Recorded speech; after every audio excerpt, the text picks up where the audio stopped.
staying in contact. I'm London Mitchell. A unique event is planned for the Toledo area this summer as part of the celebration of the 250th anniversary of our country. It's called the Time Traveler's Passport. As we'll hear in my discussion with Robyn Hage, one of the organizers, it's a great opportunity for us to learn about the history and the culture of Northwest Ohio. Robyn's name has been linked to history projects for quite a while. She is the historian for the Toledo Public Schools and an author. I began our discussion by asking her, what is it about Toledo history that intrigues her? Well, I'm not originally from Toledo, and so when I first came here and started teaching at Navarre Elementary, I asked my colleagues who Navarre was, and nobody could tell me. So I kind of went down a rabbit hole, and from that, it's just progressed into a love of Northwest Ohio. I think it's fascinating, from the War of 1812 to the immigration movement to the women's rights movement in Northwest Ohio has been phenomenal. So I'm just drawn to it. And of course, we are talking about Peter Navarre, the pioneer, not his descendant, Mike Navarre, who is sheriff of Lucas County. Correct. We're talking about Peter Navarre, War of 1812 scout. His family was the first Caucasian settlers in East Toledo in 1807. So I had the opportunity a couple decades ago now to write a book about Peter Navarre with Larry Michaels. So he has a fascinating history all his own. As you get into studying Toledo history, what is it about the history of our area that draws you in, that fascinates you? It really is a product of the land and how it was formed because of the waterway system between the Maumee River, Swan Creek, and then, of course, the canal being built. The industry and products that were being able to move with the water system was really impressive at that time, and that really is what put Toledo, I believe, on the map.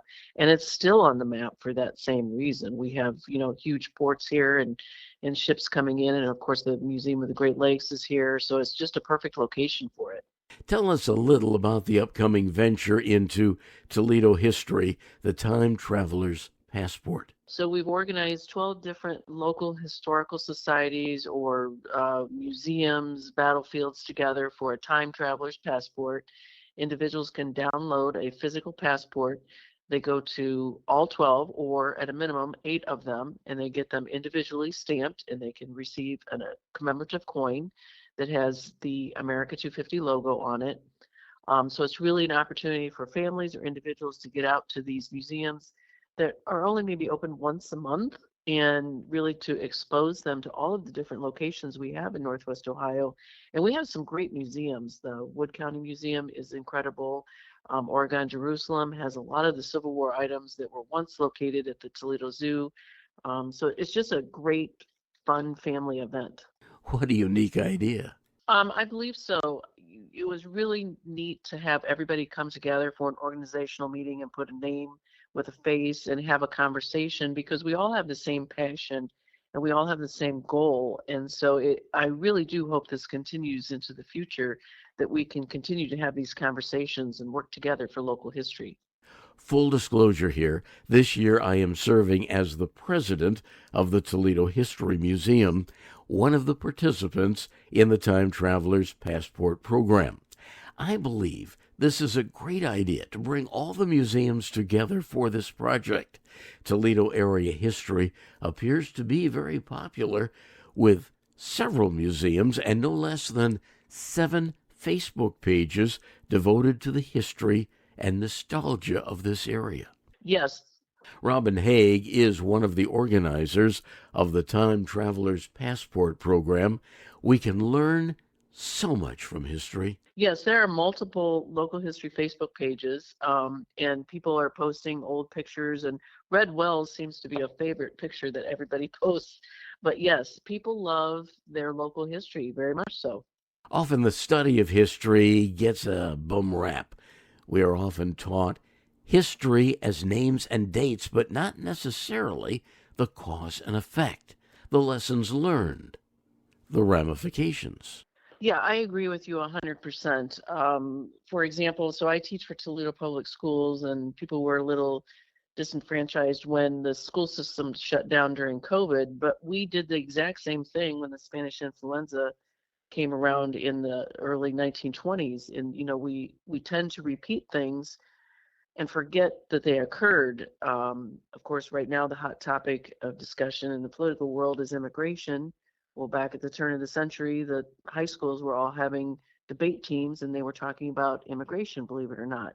So there's a secular pattern here with history, and Toledo is absolutely part of that.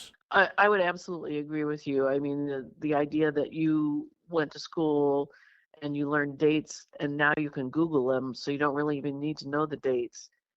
The idea of putting all these pieces of a puzzle together to create the ramifications of decisions, whether it be local government or federal government or international affairs, it really does have ramifications. So we need to teach history more on a global scale so that students understand how this all fits together. Tell us, Robyn, how you got involved in the planning of the Time Traveler's Passport. So I signed up over a year ago to be the liaison, so to speak, for the city of Toledo, and I did that in my role as historian for Toledo Public Schools. And I reached out to Ted Long, and I said, we've got to do something. And Ted and I are kind of independent of museums or organizations right now. We kind of do our own local history.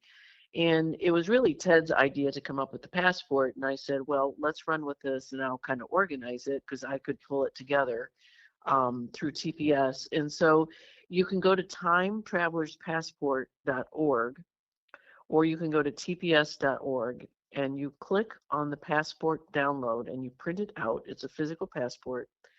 And then what I would suggest people do is they take a look at the different locations and when they will be open and plan it on the calendar.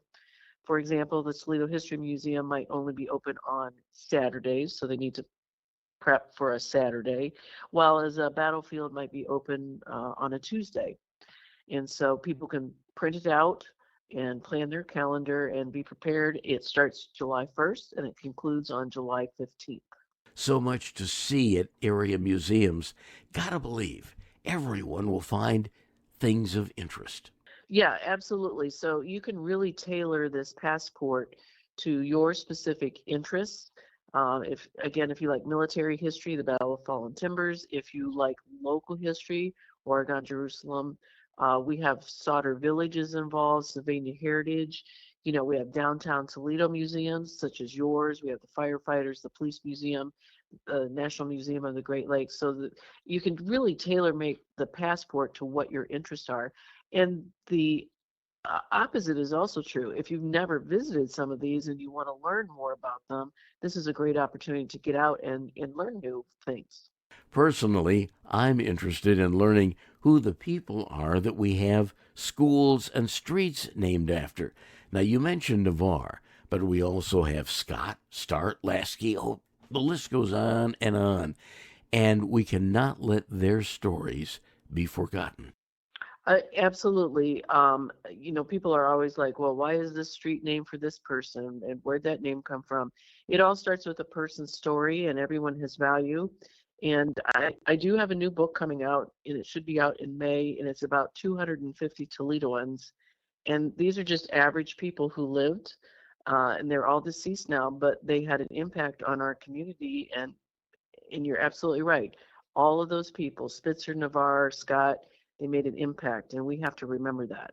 These were individuals who were real movers and shakers, and I think their stories are worth knowing, and personally, I see no reason why we cannot have someone of that stature today. Maybe remembered 50 or 100 years ago, and we don't think anything of it, but, people will come back and read our history as well. The Time Traveler's Passport starts July 1st. Correct, and it goes through the 15th. And again, people who want to sign up and get their passports, go to what website? It's timetravelerspassport.org, or they can go to tps.org. Either one, they're linked together. Robyn Hage is one of the organizers of the Time Traveler's Passport. It's great to see all the area museums working together. I, for one, hope there are more joint ventures. Absolutely. I'm excited to see what the future brings. I'm London Mitchell. Please accept this invitation to join us again next week as we continue staying in contact. Previous installments of Staying in Contact with London Mitchell are available on the Stream 419 app, Spotify, and londonmitchell.news.